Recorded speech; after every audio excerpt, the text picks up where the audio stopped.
Bueno, hola, ¿qué tal chicos? Buenas tardes. Mi nombre es Aurora Vázquez Rodríguez. Soy de profesión ingeniera en biotecnología y el día de hoy vamos a estar viendo parte de lo que es la materia de biología, empezando por lo que es la evolución química, en donde esta se va a derivar de lo que es la teoría quimiosintética, las biomoléculas inorgánicas y las biomoléculas orgánicas. Bueno, ¿qué nos dice la teoría quimiosintética? Nos dice que esta teoría es conocida gracias a Oparin, ya que la explicó o la propuso para responder una interrogante que es sobre el origen de la vida. Y bueno, pues ¿qué se dice? Que la Tierra se formó hace 4.800 millones de años y estaba formada por lo que era la condensación de polvo y gases. También que los materiales que estaban en el polvo eran altamente radioactivos y su desintegración generó elevadas temperaturas. Anteriormente, la atmósfera primitiva que rodeó la Tierra era rica en nitrógeno, hidrógeno, metano y agua. Y después aparecieron otros componentes, como lo era el monóxido de carbono, el oxígeno, y esto fue como resultado de años de evolución. Este sistema provocó que el calor y las descargas eléctricas y las radiaciones ultravioletas propiciaron la unión de compuestos inorgánicos en el agua que formaron nuevas estructuras de compuestos orgánicos. Los compuestos orgánicos fueron acumulándose en un tipo mar primitivo, así como se puede apreciar en la imagen, al que anteriormente o actualmente se conoce como sopa caliente. Oparin propuso que la vida habría aparecido gradualmente a partir del surgimiento de sustancias complejas en la Tierra primitiva, a partir de la materia inanimada, o sea, la abiogénesis. ¿Ok? Esta teoría es la teoría más aceptada por varios químicos o varios científicos en donde describen que es la más acercada al posible origen de la vida, ya que los compuestos orgánicos originaron las macromoléculas que fueron evolucionando hasta sintetizar los primeros biomoléculas. Primeras células que se creen que se formaron eran las anaerobias y heterótrofas, es decir, utilizaban los compuestos orgánicos de la sopa o del mal primitivo como la fuente de energía. Poco a poco los nutrientes se fueron agotando y la presión selectiva hizo que aparecieran unas células capaces de utilizar el dióxido de carbono como fuente de energía, es decir, las células autótrofas.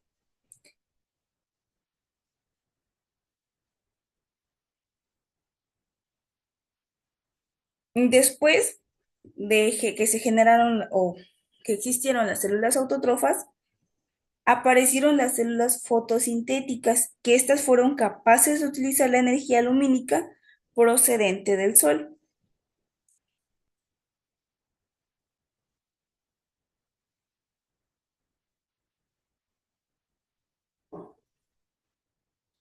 El agotamiento del nitrógeno del caldo primitivo también condujo a lo que fue una capacidad de fijar el nitrógeno en la atmósfera, así surgiendo las cianofisias fotosintéticas y fijadoras de nitrógeno como culminación evolutiva del mal primitivo. Poco después de que Oparin propuso esta teoría quimiosintética, un científico más propuso un modelo en donde se explica o trata de crear lo, el- la atmósfera que anteriormente se tenía en, en los años primitivos. Déjenme que se pase a la siguiente diapositiva para que les muestre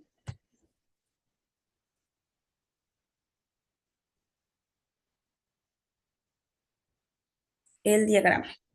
Bueno, ese científico que hizo posible esta representación era Stanley Miller, en donde él decía que,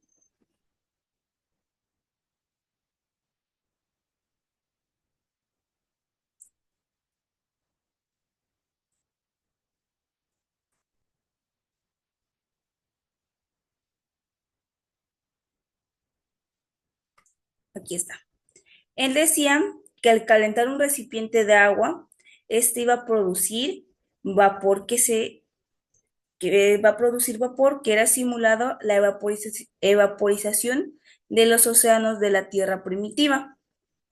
Una vez que este vapor subía, se incorporaban con unas chispas, que estas eran sustituidas como las descargas eléctricas que se tenían anteriormente en la era primitiva, que lo que hacían es que incorporaban energía a una mezcla de vapor de agua, metano, hidrógeno y amoníaco. El agua fría que circulaba a través del condensador se enfriaba y condensaba el vapor de agua, pasando a esta parte, en donde el agua condensada contiene aminoácidos y otros compuestos orgánicos que fueron sintetizados a partir de las materias primitivas. Es de esta manera como este otro científico aportó a la teoría que anteriormente Oparin ya tenía, o a la idea este otro científico ya tenía.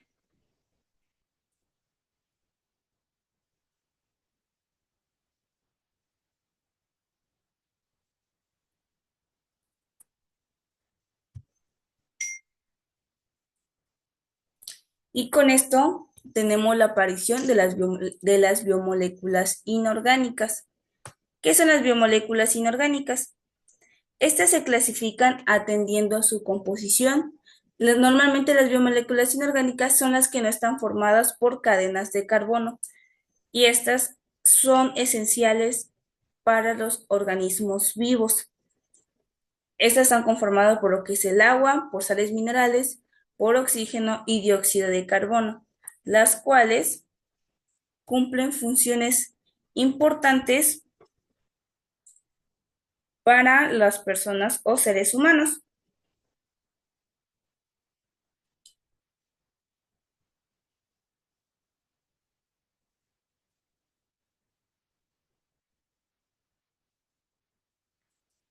Posteriormente a eso también se tiene biomoléculas orgánicas en las que a comparación de las biomoléculas inorgánicas, estas sí están formadas en donde su estructura química está principalmente compuesta por átomos de carbono. Y en estas se derivan eh, cuatro diferentes, que son los carbohidratos, lípidos, proteínas y ácidos nucleicos, en donde tenemos que los carbohidratos están formados a partir de monosacáridos y estas se pueden clasificar como monosacáridos, disacáridos o polisacáridos.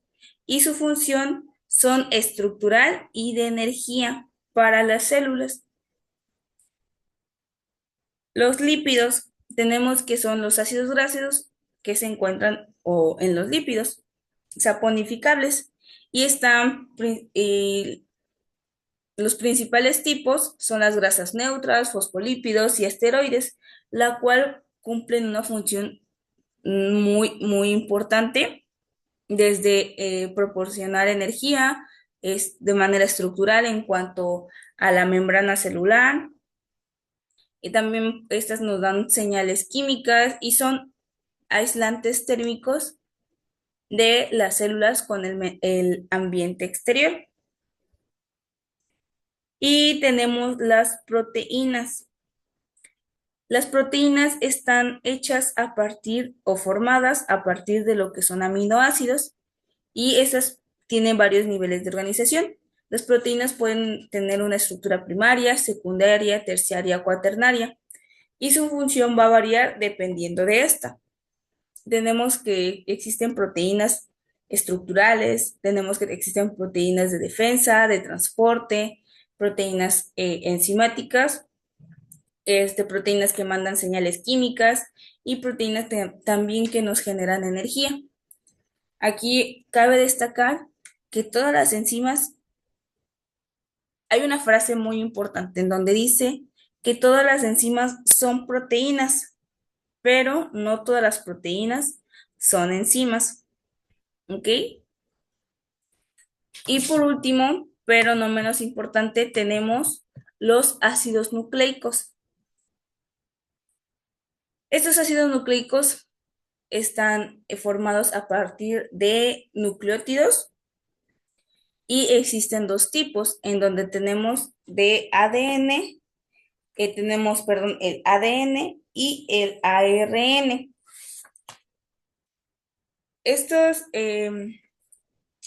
los ácidos nucleicos, como son el ADN, se caracterizan por estar formado a partir de un azúcar, que en este caso para el ADN es el azúcar desoxirribosa, para el caso del ARN es un azúcar ribosa, por estar presentes aparte del azúcar, los mm, están formados a partir de grupos fosfatos unidos a partir también de puentes de hidrógeno y de bases nitrogenadas. A diferencia del ADN, una diferencia del ADN del ARN es que el ADN está formado a partir de doble cadena o de doble hélice. Sin embargo, el ARN normalmente es de una sola hélice. ¿Ok? Y también tenemos que sus bases nitrogenadas están formadas a partir de lo que es citosina, guanina, adenina y timina. Sin embargo, para el ARN, lo único que cambia es que en lugar de la timina se agrega el uracilo, ¿ok? La única diferencia del ADN y del ARN es la base perdón, es el azúcar, que es un azúcar desoxirribosa y una azúcar ribosa. En cuanto a bases nitrogenadas, es que una tiene timina y otra tiene uracilo, perdón, una tiene, sí, timina y el otro tiene uracilo, y que una está, en cuanto a su estructura, está formada por una doble hélice y una es más simple, formada a partir de una sola hélice.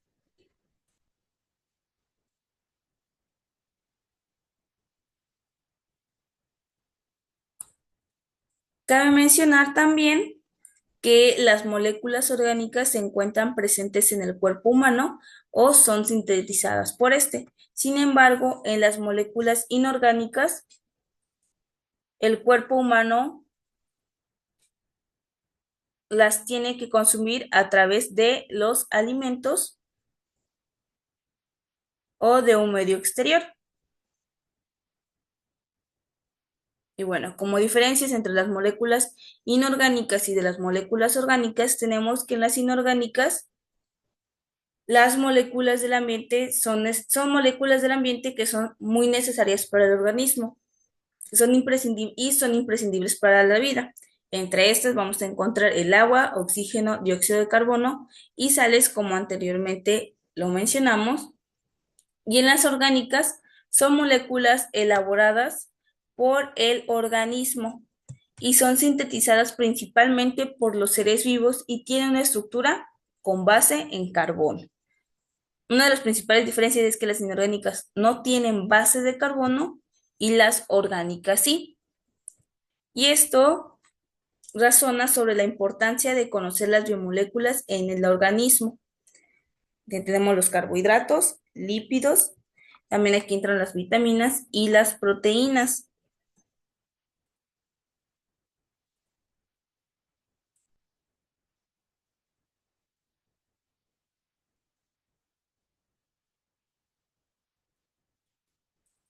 Y bueno, por último, cuál es la función de las biomoléculas, perdón, de las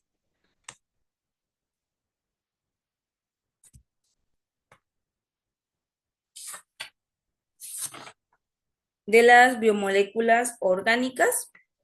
Es que en el caso de los carbohidratos, su composición está hecha a partir de elementos de carbono, hidrógeno y oxígeno, y su función principal es proveer de energía para los procesos celulares, energía de enlazamiento de corto plazo, y esto lo podemos encontrar en algunos azúcares, frutas o comida.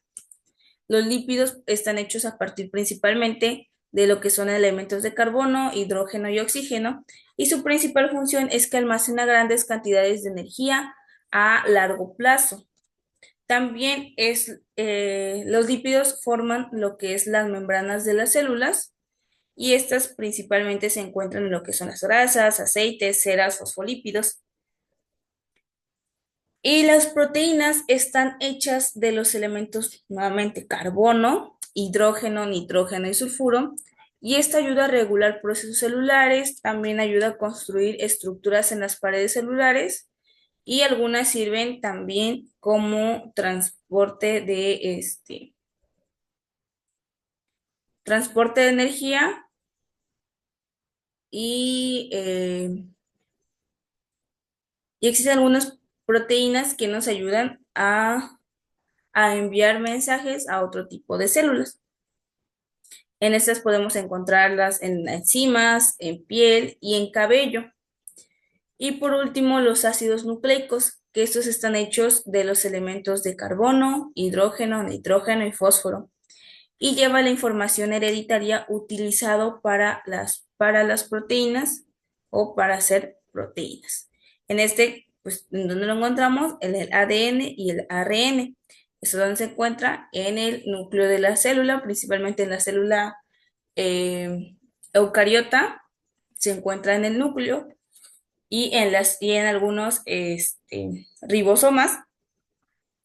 En cuanto a la célula procariota, esta al carecer de núcleo se encuentra disperso en toda la membrana celular.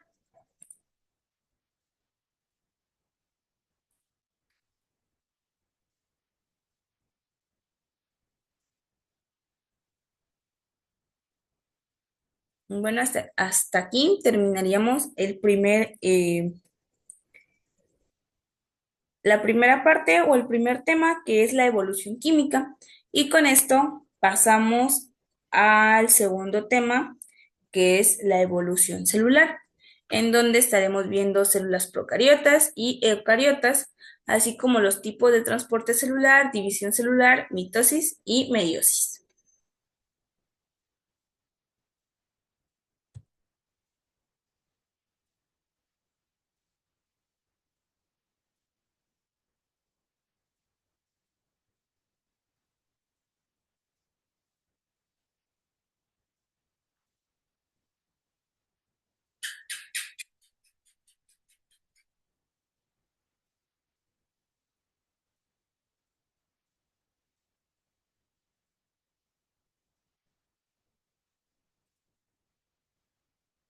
Ok, y con esto comenzamos, en donde tenemos que la célula procariota es un organismo unicelular que carece de un núcleo celular. También está delimitado por una membrana y su ADN se encuentra disperso en el citoplasma. Estas células, que incluyen lo que son bacterias y arqueas, son las más simples y pequeñas que las células eucariotas. Recordemos que la célula es la unidad fundamental de la vida. En el caso de la célula procariota, esta va a conformar lo que son el grupo de las bacterias y arqueas. También, pues como al inicio de la sesión se mencionaba, teníamos que los primeros organismos formados, según la teoría de Oparin y algunos científicos, mencionan que las primeras formas de vida fue gracias a las células procariotas, ya que al ser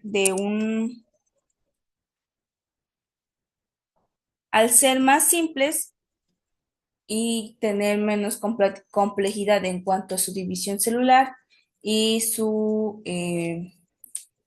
a su división celular, tenemos que estas son más fáciles de encontrar, ¿ok? Entonces empezamos de lo más básico hasta lo más grande, que es como actualmente conocemos el planeta. Por el contrario, tenemos que la célula eucariota es un tipo de célula que se caracteriza por tener un núcleo definido. También se encuentra delimitado por una membrana nuclear donde se encuentra el material genético, es decir, el ADN. Y estas células también poseen orgánulos celulares, como mitocondrias, ribosomas y vacuolas, entre otros, que éstas llevan a cabo funciones específicas. Y bueno, entre las células eucariotas podemos encontrar la célula animal y la célula vegetal, en donde a diferencia de la célula animal y la célula vegetal, tenemos que una presenta cloroplastos, que es en donde se lleva a cabo, el intercambio, los cloroplastos es la pigmentación que podemos observar principalmente en las plantas, que es una coloración verde, y es en donde se lleva a cabo, el intercambio de gases durante el proceso de la fotosíntesis.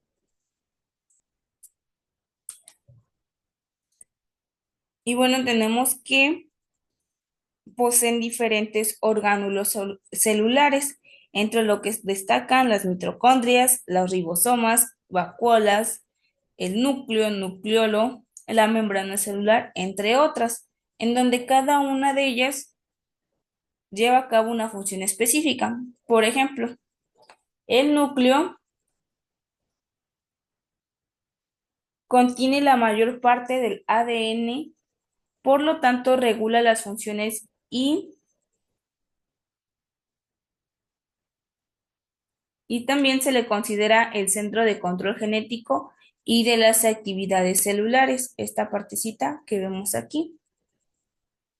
También posee un nucleolo, que este se localiza en el interior del núcleo. En esta imagen no se alcanza a apreciar, pero más adelante o en la siguiente sesión vamos a abarcarlo un poquito más a fondo. Se localiza en el interior del núcleo y su función está relacionada con la síntesis del ARN ribosomal. Es el encargado de los componentes de los ribosomas y de la síntesis de ARN de transferencia. Es decir, se encuentra principalmente formado por ARN. Tenemos también lo que son las mitocondrias, ¿ok? Que serían estos de este lado que se pueden apreciar, en donde en estas ocurren las reacciones químicas que suministran la energía para las actividades celulares y también se realiza lo que es la respiración celular. ¿Ok? Estos orgánulos o organelos son fundamentales para la formación de la célula y también para la división celular. Tenemos también lo que es un aparato de Golgi, que no se muestra bien, pero sería esta partecita, en donde tenemos que este recibe y modifica químicamente las proteínas y los lípidos que han sido construidos en el retículo endoplasmático y los prepara para expulsarlos de la célula, que está, que es de la célula que ésta elabora la mayoría de los carbohidratos de las células. También tenemos los retículos endoplasmáticos rugoso, que serían estos que rodean al núcleo, y estos presentan ribosomas adheridos y su función está relacionada con la síntesis de enzimas digestivas, hormonas y proteínas, así como de su ensamblaje, donde podemos definir a los ribosomas, que son estos pequeños puntitos, en este caso la imagen no se alcanza a apreciar. Tenemos que los ribosomas son macromoléculas que realizan la síntesis de proteínas, ¿ok? También tenemos al retículo endoplasmático liso, que se encuentra cerca también del retículo endoplasmático rugoso. Este no presenta ribosomas a comparación del rugoso y su función está relacionada con la síntesis de lípidos e interviene en la destoxificación. También tenemos centriolos, en donde los centriolos, estos que vemos aquí, intervienen en el proceso de división celular.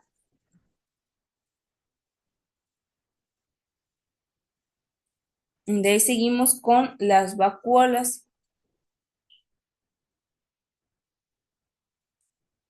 en donde ahí se ayuda a retener los productos que se van a desechar. Y seguimos con los lisosomas, que estos son los encargados de degradar y destruir todo aquello que puede hacer daño para la célula y así la célula no pueda sufrir una apoptosis. ¿Qué quiere decir esto? La muerte celular.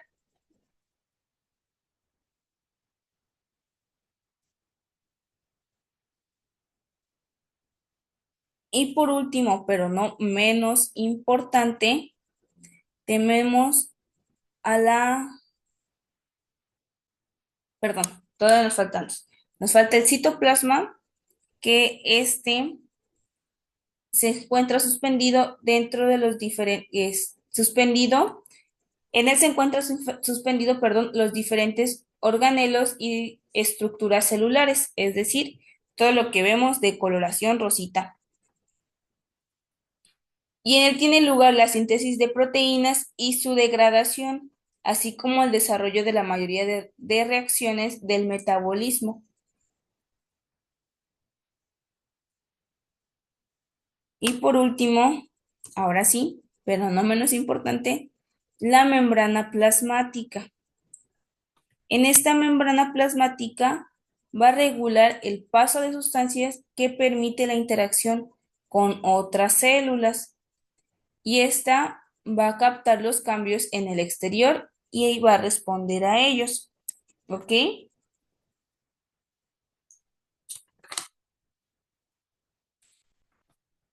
Es aquí cuando intervienen los diferentes tipos de transporte celular, que eso los vamos a ver en un ratito más. O en caso de que no nos dé tiempo, en la siguiente clase.